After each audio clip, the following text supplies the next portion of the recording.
how cross-examination of the defendant's radiologist proved the plaintiff's case. My name is Andy Siegel, and I'm the senior litigating partner at Siegel Coonerty here in New York City. I once represented an individual who was in an unfortunate auto accident. After the accident, they had an MRI of their brain, and it showed a lesion. On the plaintiff's case, I put on a radiologist and a neurologist who basically said that this lesion was a new lesion and that the location of the lesion was such that it was responsible for my client's loss of sense of smell and loss of sense of taste.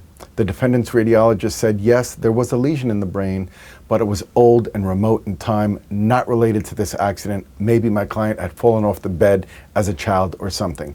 The cross-examination went like this. Doctor, can we agree there is a lesion?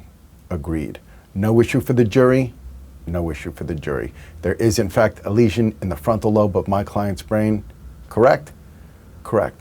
And doctor, it's your opinion that this lesion existed way prior to this accident, correct? Correct. Now, doctor, you've heard of lesions that exist that don't give any symptoms, correct? Correct. That's called asymptomatic, correct?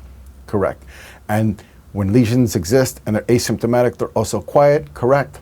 Correct. That's called quiescent, correct? Correct. So, doctor, it's quite possible, based on your version, that my client had a lesion in the brain that was asymptomatic and quiescent. True? True.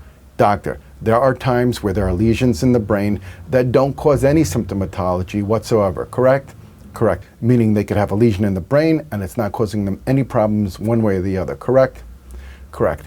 Doctor, have you seen any records in this particular case where my client had loss of sense of smell and loss of sense of taste prior to the accident in question? No, I haven't. So, doctor, let's sum this up. Based upon your opinion, can we agree that my client could have had an existing lesion, that it was asymptomatic and quiescent, but this accident caused an aggravation of that lesion, leading to the loss of sense of smell to my client? Isn't that a possibility?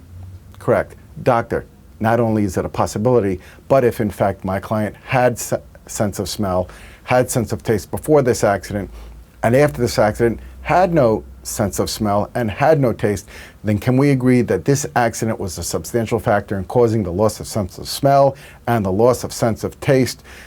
And this lesion, if it was remote or if it was new, made no difference because the accident caused the injury. True? True. That's how it went down. I'm Andy Siegel. If you have any questions, call me 212-532-0532. Thank you for watching this video clip.